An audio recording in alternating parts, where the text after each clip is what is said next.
नमस्कार। माहौल क्या है आज हरियाणा के कुरुक्षेत्र से? आपको मालूम है कि महाभारत का युद्ध पांडवों और कौरवों के बीच कुरुक्षेत्र में ही लड़ा गया और हरियाणा की जो चुनावी रण है 2024 का, वो भी आज कुरुक्षेत्र के मैदान में इस मामले में लड़ा गया कि कांग्रेस की तरफ से आखिरी 100 घंटे में राहुल गांधी, प्रियंका गांधी ने जोर लगाया और वो कुरुक्षेत्र तक, आपने देखा ही होगा दिन भर कि उन्होंने अंबाला से लेकर कुरुक्षेत्र तक जो जीटी रोड बेल्ट जिसको कहा जाता है, वहाँ कांग्रेस का माहौल बनाने की पुरजोर कोशिश की। मैं भी कुरुक्षेत्र में आ गया हूँ ये जानने के लिए कि आखिरी 100 घंटे में भारतीय जनता पार्टी और कांग्रेस के बीच लड़ाई हरियाणा में कहाँ तक पहुँची। पहले बात ये जान लीजिए कि आखिरकार राहुल गांधी, प्रियंका गांधी ने कुमारी शैलजा के साथ भूपेंद्र सिंह हुड्डा का हाथ मिलवाया, एकता का प्रदर्शन किया और इस पूरे जीटी बेल्ट में कांग्रेस की ताकत का प्रदर्शन क्यों किया। और हरियाणा विधानसभा चुनाव के लिए 2024 में जो 90 सीटों पर हो रहा है, उसमें इस पूरे जीटी रोड की महत्व क्या है।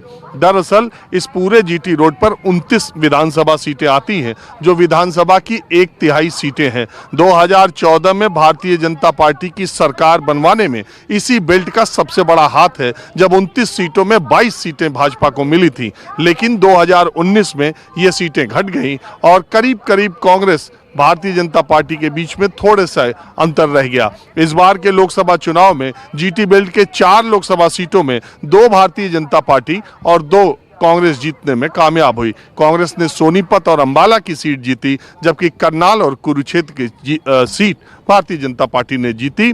इस जीटी बेल्ट रोड में कुल 7 जिले आते हैं, जिसमें अंबाला, यमुनानगर, कुरुक्षेत्र, करनाल, सोनीपत, पानीपत यही जिले आते हैं और ये गैर जाट प्रभुत्व वाला, बहुल वाला इलाका माना जाता है। दूसरी बात ये, विभाजन के बाद पाकिस्तान से हिंदुस्तान को आए तमाम विस्थापित परिवार इसी जीटी रोड बेल्ट पर हैं, जिसमें पंजाबी भी हैं, सिख भी हैं और दूसरी बिरादरी के लोग भी हैं जो वहाँ से आए थे। मैं आज कुरुक्षेत्र, मेरे पीछे आप देख ही रहे, ये आप कुरुक्षेत्र में जब कहीं आएंगे तो ये धर्म चक्र पीछे जो आप देख रहे हैं, माना ये जाता है कि भगवान श्री कृष्ण ने अर्जुन को गीता के उपदेश इसी कुरुक्षेत्र की धरती पर दिए। मेरी बातचीत करते करते रेलवे स्टेशन के पास 3-4 यात्री यहाँ पर दिखाई दे रहे हैं, तो मैं अपना माहौल क्या है बिल्कुल आम लोगों से। वैसे तो जिस वक्त मैं ये बात आपके सामने कर रहा हूँ, कुरुक्षेत्र के ही एक दूसरे इलाके में राहुल गांधी और प्रियंका गांधी पहुँच चुके हैं, अपनी जनसभा को संबोधित करने वाले हैं। लेकिन आपको पता ही है कि मैं बिल्कुल आम लोगों से जानने की कोशिश करता हूँ, बजाय इसके कि नेताओं से और रैलियों का माहौल दिखाया जाए। तो आपका नाम क्या है? मेरा नाम सचिन है सर। आ रहे हो कि जा रहे हो? आ रहा हूँ, घर आया हूँ, अब तो शाम का टाइम है। ड्यूटी से आ रहे हो? ड्यूटी से आया हूँ, करनाल जॉब करता हूँ, करनाल से वापसी में हूँ। कुरुक्षेत्र में रहते? हाँ, रहता कुरुक्षेत्र में हूँ। मैंने जितना बोला सही बोला? बिल्कुल सही बोला सर आपने। आप ज्ञानी आदमी हो सर। ज्ञानी आदमी हो सर आप। आपको देख के तो रुका मैं। अरे यार, बोनी में ही यार टकरा गए तुम। तो क्या नाम बताया? मेरा नाम सचिन है सर, सचिन गोयल। तो सचिन गोयल, आपके भी पूर्वज आए थे पाकिस्तान से? क्या सर? नहीं, हम यही बेसिकली यहीं से ही हैं, हम नहीं हैं। वो जो पंजाबी बिरादरी है इधर बहुत है, यहाँ पे इधर आप कई कॉलोनियाँ बसी हुई हैं, जैसे लालपुर कॉलोनी होगी, करनाल में है, कुरुक्षेत्र में, हर जगह है, पानीपत में, सोनीपत, हाँ जी है, शाहबाद में भी। तो मैंने जो आपको बताया, क्या कुरुक्षेत्र का माहौल लग रहा है आपको? कुरुक्षेत्र और इस पूरे जीटी बेल्ट में बिल्कुल आम आदमी की तरह बताओ। देखो, मेरे को तो लगता है कि सर एंटी इनकम्बेंसी है, थोड़ा सा है, और बाकी काम भी जितने होने चाहिए उतने नहीं हुए। एंटी इनकम्बेंसी थोड़ा सा है, ज़्यादा ही है, आप मान के चलो ज़्यादा ही है, बहुत ज़्यादा है। लोग तो खिलाफत ही कर रहे हैं बीजेपी की।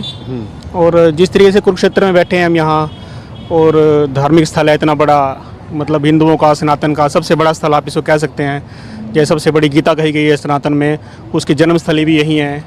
तो उसके हिसाब से जितना काम होना चाहिए था, जो नजर आना चाहिए था, वो नहीं आता। खर्चा गीता उत्सव तो बड़ा तगड़ा करवाते थे खट्टर साहब।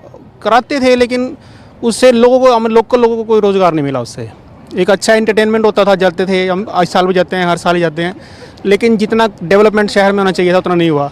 अभी 1 साल पहले यहाँ पिछले साल बाढ़ आई थी, तो आप जाओगे ज्योतिनगर में, इधर ज्योतिनगर में, शांतिनगर में जाओगे आप, तो लोगों के घर डूब गए थे पूरी तरह। मतलब मैं ये नहीं कह रहा, सुधा साहब ने जो MLA यहाँ के, उन्होंने काम भी बहुत किया, मतलब अपने लेवल पे गए भी, वो ग्राउंड लेवल पे, इधर का सारा अपना खेड़ा मारकंडा हो गया, सब डूब गया था पूरी तरह से। अच्छा एक बात बताइए, कुरुक्षेत्र से वो लाडवा सीट जो है वहाँ से सीएम खुद ही आ गए एक सीट से। पिछले 2019 के चुनाव में 2 सीटें कांग्रेस को मिली थी, एक 2 बीजेपी को, एक कांग्रेस, एक जेजेपी। इस बार क्या समीकरण कुरुक्षेत्र का ही बताइए। मेरे को लगता है सर कि नायब सैनी साहब वहाँ पे आगे हैं, मेरा ऐसा मानना है। मेरे तो पर्सनल देखो, मैं लाडवा भी जाता हूँ क्योंकि मेरा मार्केटिंग का काम है, लाडवा भी जाता हूँ, यमुनानगर भी जाता हूँ, कुरुक्षेत्र में भी, तो वहाँ पे सैनी साहब आगे हैं।